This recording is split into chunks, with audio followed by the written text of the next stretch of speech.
Now, complimenting our beautiful bridesmaids, we're going to hear from the two extremely well-dressed young groomsmen, Pete and Matt.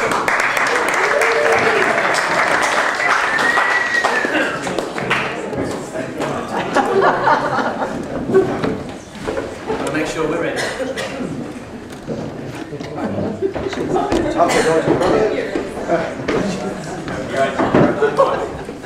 Good evening, ladies and gentlemen, boys and girls. My name is Matthew. This is Peter.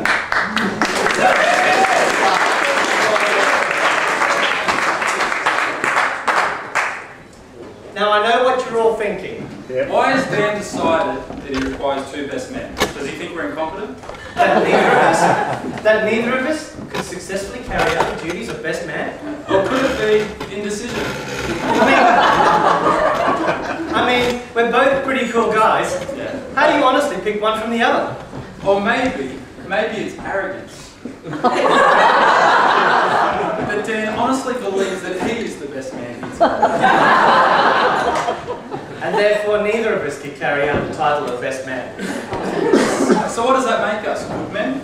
Okay men? Great men? Great men. Great men, I like great. Pete, let's go with great. Great. So despite this, I must say that I'm truly honoured to be asked by Dan to be one of his great men this evening. And I too must also say that I am truly honoured to be asked by Dan to be one of the great men for his wedding. And in my role as great man, may I say, Lara, you look gorgeous tonight.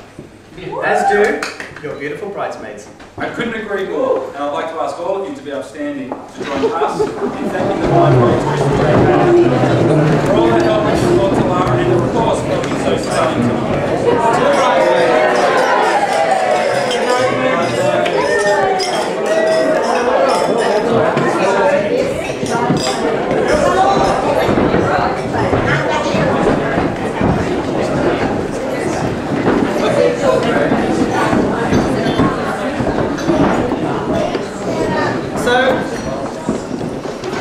So how about we start talking about Dan? Good idea. Dan is a great bloke, a unique individual, a blend of many different traits, cliches, habits.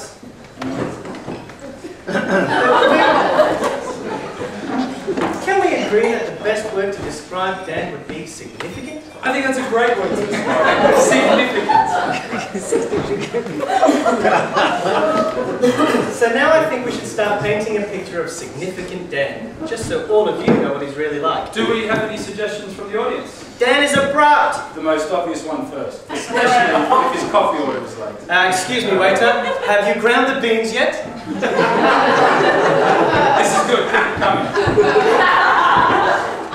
Dan is easily challenged! That's right, Margaret, he is. He will never back down. Corner him and he'll lash out like a caged animal. Can you think of an example, Matt? Hey Dan, I bet you can't scull that big.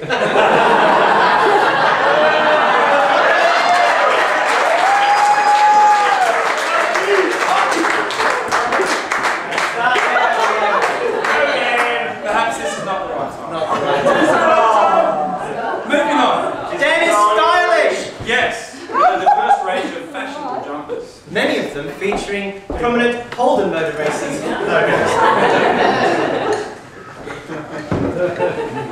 This is good, keep it coming. Dan is passionate!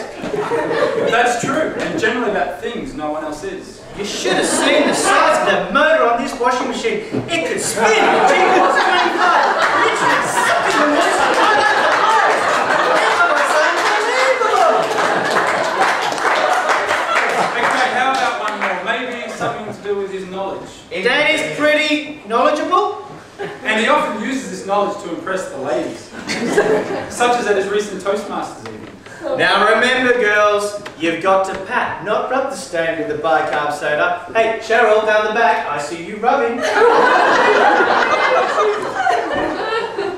So now the picture has been painted.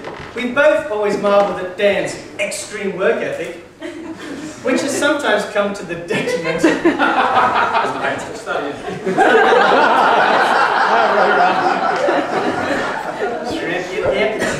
So now we get to the picture of significant Dan. Pete and I have both always marvelled at Dan's extreme work ethic.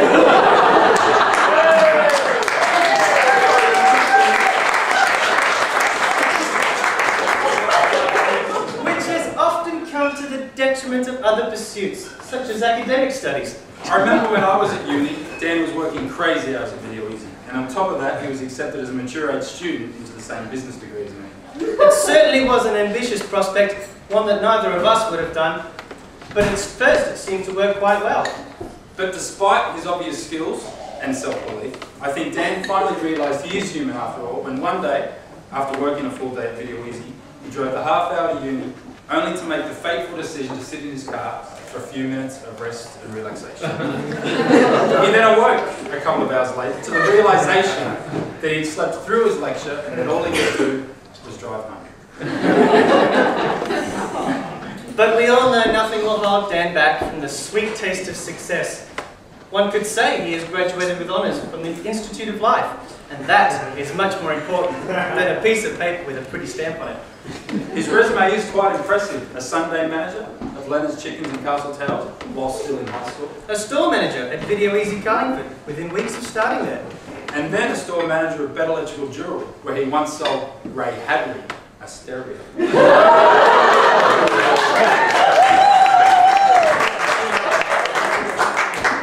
Wowee! And that was before undertaking some unpaid charity work. But then Dan found his true calling in life. Dry cleaning! Whoa! Sorry, dude. Sorry. Wait, try it again. Dry cleaning! And before long, he would become, ready for a peek, as he often tells us, one of the leading lights in the dry cleaning industry. Featuring in many esteemed dry cleaning publications such as the National Launderer and Dry Cleaner Monthly, where he is anticipating a feature article on himself with front cover exposure to come out very soon. So look out for that one in your local newspaper. And we can't forget his most recent accomplishment, turning what was a struggling shop in Five Dock with the unfortunate name Curry's into True Colours Dry Cleaning. As perhaps their best non-paying customer, yes, that's right, Margaret, I must say their quality of work and service is first class. That is a very heavy crown, isn't it, Pete? It is. Yes. What makes Dan most proud is not necessarily the quality of work, but how much money they make. Monthly comparisons of profit and revenue are perhaps one of Dan's most favourite topics of conversation. For example, in this short role play, Matt will be playing the role of Dan. I will play the role of Peter. Since you have to get in the crowd. Hey Dan, what's happening? Great man. Hey listen, profits are up 15% and takings yesterday are the equivalent of an entire week's when we first took over the shops.